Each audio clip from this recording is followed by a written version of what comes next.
बिस्मिल्लाहिर्रहमानिर्रहीम। अस्सलाम वालेकुम स्टूडेंट्स, जैसा कि आप जानते हैं कि आजकल हम एक्सरसाइज 7.1 सॉल्व कर रहे हैं।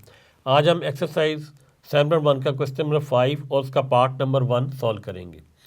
तो क्वेश्चन है, शो डैट, पार्ट नंबर 1 है, the points A 0,2, point B √3,1 and point 3 है C 0,-2 are vertices of a right triangle.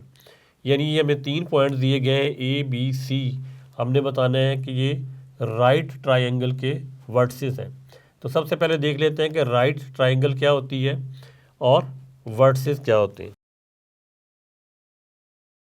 Right triangle या राइट एंगल ट्रायंगल इस तरह की होती है, पहले भी आप ऐसे पढ़ चुके हैं। ऐसी ट्रायंगल जिसका एक एंगल जो होता है ये वाला, ये 90 डिग्री का होता है, इसे राइट ट्रायंगल कहते हैं। अब वर्टिसेस क्या होते हैं, इसका ये जो एक पॉइंट है, ये पॉइंट और एक दूसरा ये पॉइंट और तीसरा ये पॉइंट, ये जिसके कॉर्नर हैं इन्हें वर्टिसेस कहते हैं। तो उन्हें दिया हुआ है कि the point A B C are the vertices of a right triangle, यानी राइट ट्रायंगल के ये वर्टिसेस हैं। तो ये हम कैसे साबित करेंगे? हमें ये प्रूव करने के लिए कि ये जो पॉइंट्स हैं राइट ट्रायंगल के वर्टिसेस हैं, यानी इसके ये वाले पॉइंट हैं तीनों, हमें पाइथागोरस थ्योरम समझना पड़ेगा। पाइथागोरस थ्योरम क्या होता है, हम लिखेंगे by Pythagoras theorem. Pythagoras theorem उसमें क्या होता है, उसमें होता है जी हाइपोटेन्यूज का square is equal to perpendicular का स्क्वायर प्लस बेस का स्क्वायर, इसके ये इक्वल होता है। तो अब यहाँ पे देखें परपेंडिकुलर क्या है, ये है परपेंडिकुलर। बेस क्या है, नीचे वाली साइड जो होती है ये बेस कहलाती है। और हाइपोटेन्यूज क्या है, वो ये इंक्लाइंड जो साइड होती है ये हाइपोटेन्यूज कहलाती है। ये परपेंडिकुलर है, ये बेस है, यानी हमने इसका स्क्वायर यहाँ पे पुट करना है, उसके बाद बेस का स्क्वायर वो यहाँ पुट करना है, और ये दोनों का जो स्क्वायर होगा वो इक्वल होगा हाइपोटेन्यूज के स्क्वायर के। तो स्टूडेंट्स, अब हम गिवन पॉइंट्स ए बी और सी की मदद से बेस, परपेंडिकुलर और हाइपोटेन्यूज की लेंथ मालूम करेंगे। और आप जानते ही हैं कि लेंथ मालूम करने के लिए डिस्टेंस फार्मूला इस्तेमाल किया जाता है। और डिस्टेंस फार्मूला क्या होता है? डिस्टेंस फार्मूला होता है d is equal to x2 minus x1 whole square plus y2 minus y1 whole square whole का अंडर रूट। तो स्टूडेंट ये फार्मूला हमने लिख लिया है। अब हम ये नीचे पॉइंट इसके लिख लेते हैं। पहले ए पॉइंट है हमारे पास 0,2 और बी हमारे पास पॉइंट है √3,1। अब इस पॉइंट को कह देते हैं हम, पहले वाले पॉइंट कह देते हैं x1, ये y1, और इसे कह देते हैं x2, इसे कह देते हैं y2। अब इन पॉइंट्स को हम इसमें पुट करते हैं। तो यहाँ पे पुट करते हैं, x2 हमारे पास क्या है √3, और x1 क्या है हमारे पास, x1 है हमारे पास 0, तो -0 आ जाएगा होल स्क्वायर। नेक्स्ट है हमारे पास प्लस y2 क्या है 1 माइनस, और y1 क्या है वो है 2 होल स्क्वायर और होल का अंडर रूट। यानी इसको देखते हुए हमने इनकी वैल्यू इसमें पुट कर दी है। इसमें से ये माइनस किया है, इसमें से ये माइनस किया है, तो यहाँ आ जाएगा √3 होल स्क्वायर, -2 में से 1 माइनस करें तो आंसर आता है -1 होल स्क्वायर, होल का अंडर रूट आ जाएगा। अब ये जो 2 है ये 1/2 इससे कैंसिल आउट हो जाएगा, तो अंदर रह जाएगा स्टूडेंट्स सिर्फ 3 और प्लस -1 है, ये किसका स्क्वायर है 1 का स्क्वायर है, तो यहाँ पे आ जाएगा 3 और 4 कंप्लीट स्क्वायर होता है 2 का। तो इसका आंसर आ गया हमारा, ए बी का आंसर आ गया डिस्टेंस 2। इसको हमने बाद में यूज़ करना है यहाँ पे। तो ए बी हमारे 2 के इक्वल आ गया। अब हम फाइंड करते हैं BC। तो यहाँ पे पहले लिख देते हैं BC। B पॉइंट किसके इक्वल है? B पॉइंट इक्वल है √3,1। यहाँ लिख देते हैं √3,1 और C किसके इक्वल है? 0 - 2, कॉमा C है 0 - 2। अब स्टूडेंट्स क्या करना है, इसको भी इस तरह डिस्टेंस फार्मूला बना के उसमें वैल्यू पुट करनी है। तो हम लिखेंगे D = यहाँ लिख दें BC बार और एब्सोल्यूट वैल्यू, यहाँ आ जाएगा x2 - x1 whole square plus y2 - y1 whole square और ऊपर आ जाएगा इसके स्क्वायर रूट। अब हमारा यहाँ पे ये x1 है, ये y1 है, ये x2 है, ये वाली 0 वाली वैल्यू,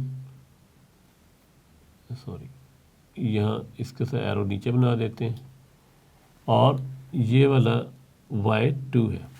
तो अब हम ये वैल्यू इस फार्मूले में पुट करते हैं। तो हम लिखेंगे यहाँ पे BC dash absolute value x2 हमारा क्या है? 0 - √3 होल स्क्वायर प्लस अब स्टूडेंट y2 की वैल्यू, y2 क्या है? -2 और -1 होल स्क्वायर आ जाएगा यहाँ पे और अंडर रूट आ जाएगा यहाँ पे, -√3 का होल स्क्वायर ये हो जाएगा।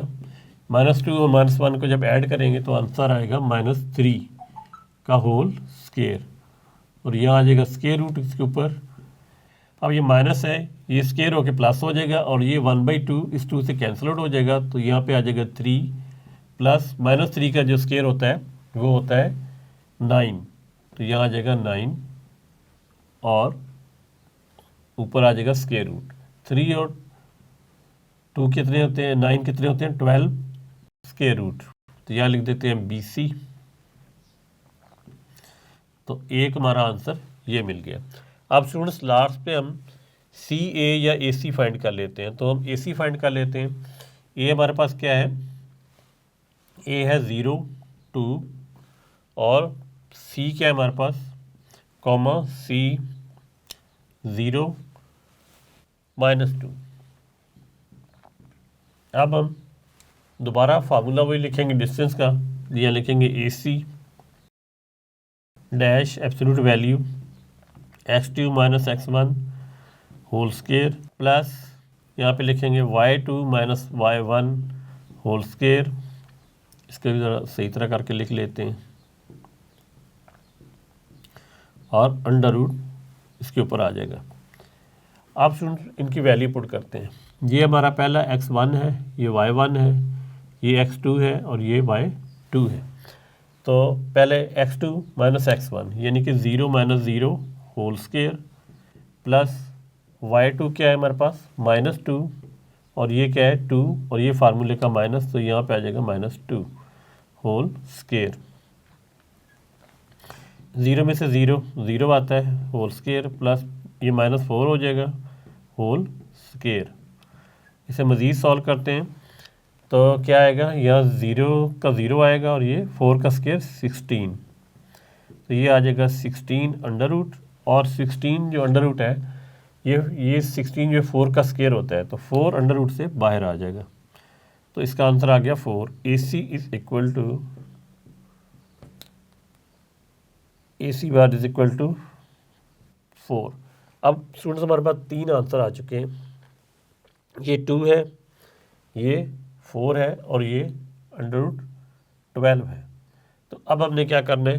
हमने पाइथागोरस थ्योरम के मुताबिक इसमें वैल्यू पुट करनी है, और एक साइड जो हमारी है इन दोनों साइड्स के इक्वल अगर आएगी तो ये राइट एंगल ट्रायंगल होगी। तो अब हम यहाँ पे पहले पाइथागोरस थ्योरम लिख लेते हैं। तो यहाँ लिखते हैं बाय पाइथागोरस थ्योरम, उसमें यही चीज़ हाइपोटेन्यूज, परपेंडिकुलर और बेस, ये हमने इसकी वैल्यू यहाँ पे पुट करनी है। तो यहाँ पे पहले देखते हैं कि कौन सी वैल्यू बड़ी है। अब जो ये √12 है ये देख लेते हैं कि ये बड़ी वैल्यू है, ये छोटी है। तो इसके हम ले लेते हैं प्राइम फैक्टर। तो ये होगा 2 6 × 12, 2 3 × 6 एंड 3 1 ज़ा 3। तो इसे अगर मैं स्क्वायर रूट के अंदर रखूँ तो इस तरह लिखूँगा स्टूडेंट 2 इंटू 2 इंटू 3। अब 2 का स्क्वायर हो जाएगा और इंटू 3 स्क्वायर रूट। अब ये 2 जो है इससे कैंसिल आउट हो जाएगा तो ये बाहर आ जाएगा और अंडर रूट 3 अंदर रह जाएगा। तो अब स्टूडेंट्स आप खुद देखें कि हमारे पास ये आंसर है बेसिकली। अब एक आंसर 2 है, एक आंसर है 2 इंटू अंडर रूट ऑफ 3, एक आंसर है 4। तो आप देख सकते हैं कि ये वैल्यू छोटी है, ये वैल्यू भी छोटी है, लेकिन ये वैल्यू इन दोनों से बड़ी वैल्यू है। तो अब हम क्या करेंगे, इस साइड को इस तरफ लिखेंगे, यानी AC वाली साइड को हम इस तरफ लिखेंगे और इसका स्क्वायर रूट बना देंगे, क्योंकि यहाँ पे देखिए स्क्वायर रूट था। उसके बाद दूसरी वैल्यू जो हमारी है AB वाली, वो यहाँ लिख लेते हैं, AB वैल्यू यहाँ लिख लेते हैं, इसका स्क्वायर है, plus AC value plus BC वाली वैल्यू यहाँ लिख लेते हैं, BC स्क्वायर रूट। अब ये जो AC है ये है 4 है, इसका स्क्वायर आ जाएगा यहाँ पे। AB जो है वो किसके इक्वल है, AB इक्वल है 2 के, इसका स्क्वायर हो जाएगा, प्लस नेक्स्ट है हमारा BC, वो है अंडर रूट 12, तो इसे बेसिक इस तरह लिख लें, इस तरीके से। अब ये 16 हो जाएगा, ये 2 2 ज़ा 4 हो जाएगा और ये स्क्वायर रूट इससे कैंसिल आउट हो जाएगा इसके साथ, क्योंकि इसके वैल्यू 1/2 होती है, ये 12 आ जाएगा। और 16 इज इक्वल टू 4 में ऐड करेंगे 12 तो ये भी 16 आ जाएगा। तो ये स्टेटमेंट इसका मतलब है ट्रू है। तो इसका मतलब ये हुआ कि ये एक राइट एंगल ट्राइंगल है। अब हम इसके नाम दे सकते हैं, AC जो है ये वाली साइड है तो इसे AC कह देते हैं क्योंकि ये बड़ी साइड थी, और AB जो है अब इसको बेशक आप AB कह दें, तो इसको AB कह देते हैं हम, ये B हो जाएगा, ये AB और ये BC हो जाएगी साइड। तो इस तरीके से स्टूडेंट आप इसका बाद में नाम भी दे सकते हैं, लेकिन ये देना ज़रूरी नहीं है, आपने ये बताना है कि ये साइड्स आपस में इक्वल है। तो आप थोड़ा सा रिकैप कर लेते हैं। उसने हमें दिया था कि ये 3 पॉइंट्स हैं, हमने बताना है कि वर्सेस हैं राइट एंगल ट्राइंगल के। अब राइट एंगल ट्राइंगल ये है ABC, पहले मैंने इनके नाम नहीं दिए थे, लेकिन वर्सेस बता दिया था कि ये जो कॉर्नर होते हैं, ये पॉइंट होते हैं, ये इसके वर्सेस होते हैं। तो हमने 3 डिस्टेंस निकालने थे, AC, AB और BC, और जो 2 डिस्टेंस हैं उनका जो सम है उनके स्क्वायर का, वो तीसरे डिस्टेंस के सम के इक्वल अगर आ जाए, अगर इक्वल आ जाए तो वो राइट एंगल ट्राइंगल होती है बाय पाइथागोरस थ्योरम के ज़रिए। यानी आपने सबसे पहले तीनों डिस्टेंस फाइंड करने हैं, फिर पाइथागोरस थ्योरम में बड़ा डिस्टेंस आपने इधर रखने हैं, दूसरे 2 छोटे डिस्टेंस जो है आपने यहाँ पे रखने हैं। तो अगर वो इक्वल आ जाते हैं, दोनों साइडें राइट हैंड साइड और लेफ्ट हैंड साइड दोनों इक्वल आ जाती हैं, तो इसका मतलब है कि ये राइट एंगल ट्राइंगल है, क्योंकि राइट एंगल ट्राइंगल के ऊपर ही ये पाइथागोरस थ्योरम अप्लाई होता है। तो नेक्स्ट लेसन में हम इसी क्वेश्चन नंबर 5 का पार्ट नंबर 2 सॉल्व करेंगे। तब तक के लिए अल्लाह हाफिज़।